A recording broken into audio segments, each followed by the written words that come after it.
Hey, y'all. Hey, baby. I was waiting for a personal one from you. What's going on, KH?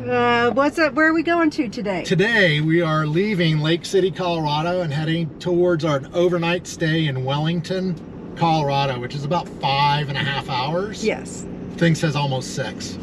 But we stayed at Lake City to ride the Alpine loop. And we only rode the Cinnamon Pass because it rained most of the time here, which was probably what we needed. We needed to relax and recharge our batteries. Yes. Anyway, we had a great time. Yes, we did. At Lake City, and we got to ride our buggy into town and eat and all that good stuff. Yes. We didn't stay at Silverton because you can't ride your buggy into Silverton, right? No, And we bring our buggy all this way to use it, and we want to use it. Yes. So I like the fact that we could drive our buggy into town, right? Yes. But I didn't like a little something else that we found out kind of later. Yeah. So what did you like about staying here, and what did you not like about staying at Lake City? So from Lake City, you can drive to the Cinnamon Pass turnoff and not get a ticket. But if you go past that to Woodlake Park, which is a quarter of a mile, you could spend anywhere from $75 to $1,000 fine. Because that quarter mile of the highway, you're not allowed to, and it's even posted no OHVs and all this. And I thought it was a joke because it was like, man, it's a quarter mile. They gotta be kidding, right? You can drive your ATV or UTV all the way from Lake City up to the Cinnamon Pass on 149 here, but you can't drive in the opposite direction from our RV park a quarter mile. Right. It makes no sense. But you know what Woodlake Park does? They have people that will trailer your RV a quarter of a mile so you don't get a ticket. That's it. Isn't that nice? You call the gate and you arrange a trailer pickup, and when you get picked up, you can call them when you get back kind of close, because you get cell phone service when you get closer. Yeah. You can call them and say, hey, we're going to be back about half an hour. Can you pick us up at the trailhead? And they'll do it. Yeah. So it's no big deal. Yes. But it's still irritating. It right? is. It's still here because I like to drive my buggy. Yeah. And they're telling me I can drive it 2 miles on this road from here, but I can't drive it another quarter mile.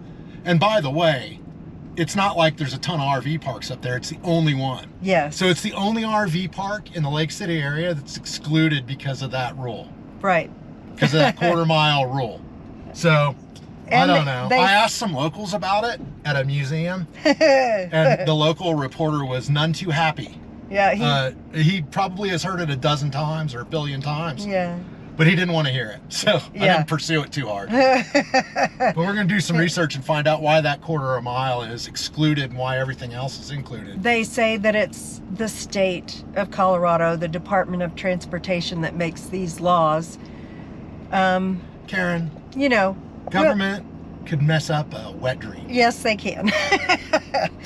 I just don't understand. Now, he did say that one of the reasons for UTVs not being able to travel all over the place is because rich people come in here and they buy properties which they don't stay at. That's everywhere. Yeah. That's especially. And then they complain because when they're here. Yeah, the one weekend they're here, if they hear a side-by-side near them, they don't like it. Yeah. Right? So. And rich people And if you're one of those people, everybody has their opinion. So I appreciate your opinion, and I hope you quit giving it. Yeah. Anyway, if you're rich and you're going to move to a place like this, move away from town a little bit, right? There's plenty of places that you don't have to be right next to UTV trails. Yes. So move elsewhere. Yeah. That's all I'm saying. It's like people moving into your state from another state and their politics are different. And they move because the politics in their state suck, but they want the politics in your state to be the same as their old politics, because that's what they're used to. We are stupid. Make it make sense, We are dumb. Mankind is probably one of the dumbest animals on this planet. Yeah. I'm more convinced by that year after year. Anyway, so I personally, if I were coming back and I were going to stay at Silverton, or I were going to stay here to ride the Alpine loop, I'd stay at Silverton. Okay. We don't have to agree on everything. Right. We've been happily married for 30 Silverton, years. okay, so... We've been happily married for 30 years. Yes. So I don't think we need to... No, 37. I said happily married. Yeah. I'm not going to talk about those other 7 years. Anyway, I like Silverton because...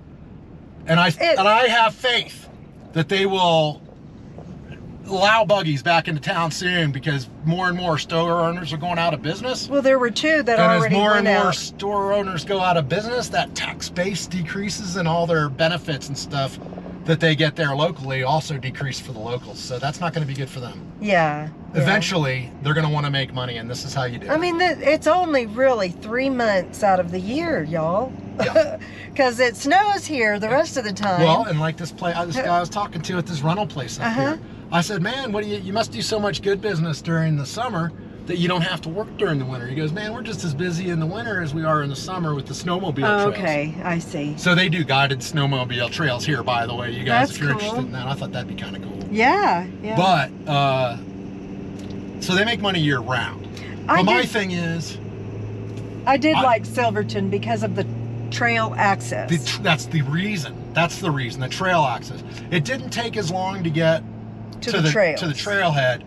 And once you did get to that trailhead, you had access to a lot of different trails, right? So what we did here in Lake City, and I'm sure if you're local or you've been here and you can correct me in any kind of way, yeah, I'm wrong constantly and I don't mind making corrections. Yeah. But what I've been able to ascertain while we've been here is there's access to the Cinnamon Pass, and it takes forever to get there on roads like this and really nice graded gravel roads. It takes like 40 minutes, 30 minutes. Yeah. And once you are on the actual thing, then it's only the Cinnamon Pass until you get to the intersection where all the other things Yeah, show, it takes an hour. It's as long to get It's much longer. Yeah, Cinnamon Pass, all the way to Cinnamon Pass, it takes an hour. I wish we. And then it takes another hour to get back. We didn't want to leave the dogs too long. I wish we would have timed it last time but we weren't thinking about stuff like this. No, we weren't. We weren't. So, but if I were to do it again, I would stay in Silverton. And plan my route across the Alpine Loop to come eat lunch and dinner, or maybe lunch, because it is kind of a long. It is. It's like an all-day thing to come over. It's like a 4 or 5 hour back and forth, as long as you don't stop. And we like to stop. We like to take pictures and have a picnic. And, you know, all that kind of stuff. Yeah. But Silverton for me, but Lake City, if Silverton's full, Lake City wouldn't be an issue. Right. And we would stay... I got a bug. Oh. We would stay at the Wood Lake campground again for sure. Because the 2 RV parks in town, they look clean and everything. But man, they got those things packed in there so tight. Yeah. And at the Wood Lake RV park, at the Wood Lake Park, you have plenty of room.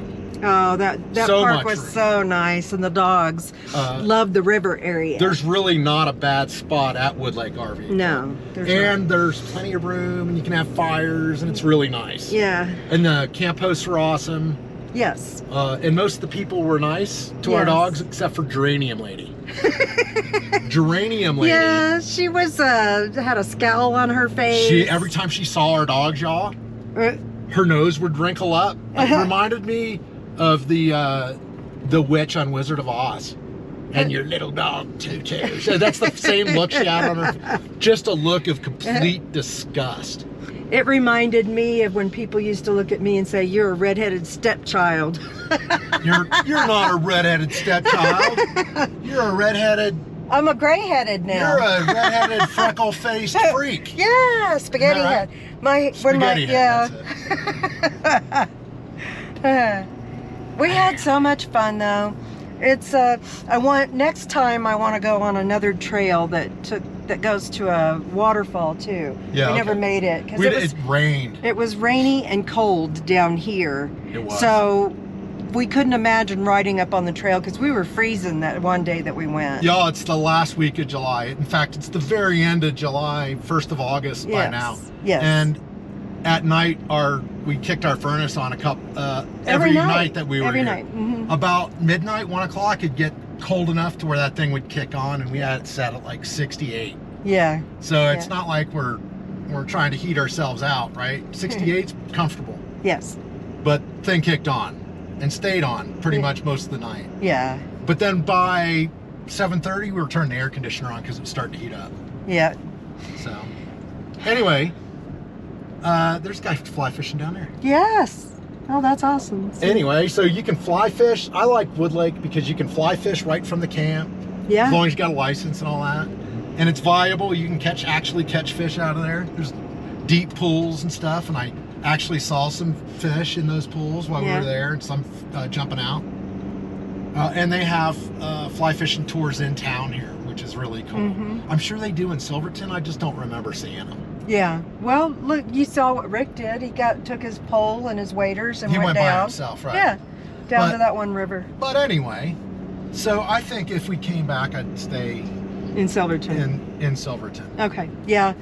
I mean, it was nice going into town here, but and they had some wonderful restaurants with excellent service. So really good food. Yep. And Silverton's the same way too. Don't be scared, because instead of shuttling you to the trailhead, they'll shuttle you from the RV park into town. So you can, and you just tell them how long you're going to be, and they'll come back and pick you up. It's literally minutes away, but it's a $300 fine if you get caught. Yeah. You will get caught. Yeah. Trust me, they're waiting for you. We didn't get caught driving that quarter mile. No, we didn't. We got lucky. Half a dozen times that we did it or so. We got lucky because they said that it's between a $75 and $1,000 fine. Yes. And I don't know what the...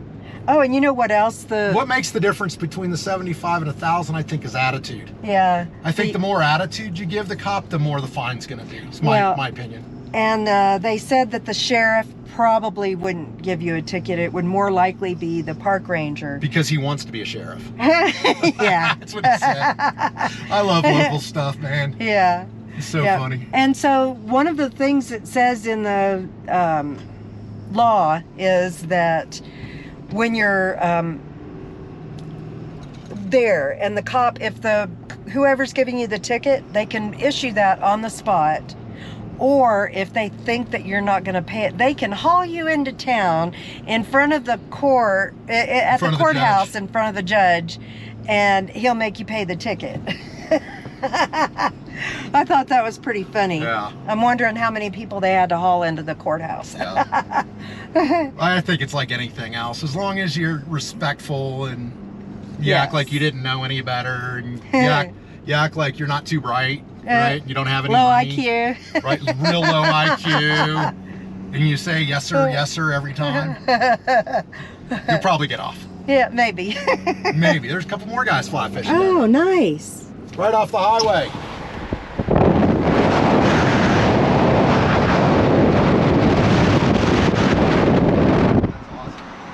All right. Well. So that is one thing about this place that fly fishermen would enjoy, is there are plenty of places to go fly fishing around here, right off the road. Oh, yeah. Right near the campground and right near the town. Yes. So if your wife's getting on your nerves and you need to get away for, 7 or 8 hours and you don't have a computer game like I do, you should stay here. Anyway, heading on to Wellington, and then we are on to Mystic Hills, South Dakota. Yes, Mystic Hills. To meet up Highway. with friends of all varieties. Yes. Including one that is your oldest friend ever. Yes, I was counting the years, y'all. It's been 33 years that Pam and I have been friends.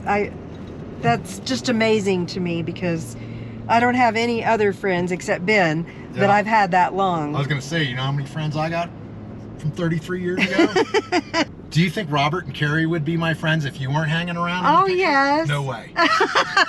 Neither would Rick and Kathy wouldn't have anything to do with me. Whatever. Right? Kathy might. Kathy might. We have such good friends, and the great thing about RVing at this age is that the friendships you make, they're real friendships. Paul and Nancy definitely would take my side over yours, because I think you talk too much sometimes. Oh, yeah. I know you get on my nerves once in a while. Yep. That's why You know, when I can tell I'm getting on his nerves, I'll go in the bedroom and close the door and lock the... You will not. And turn the TV on. It's a lie, y'all. She never does that until after she gets on my nerves. All right. Okay. We will talk soon. We'll talk to you from Mystic Hills Campground in the Black Hills of South Dakota near Deadwood. Yes. South Dakota. Yep. We better stick together, let's come whatever. We're not coming home tonight. We're living quick in the world, gotta get it right now.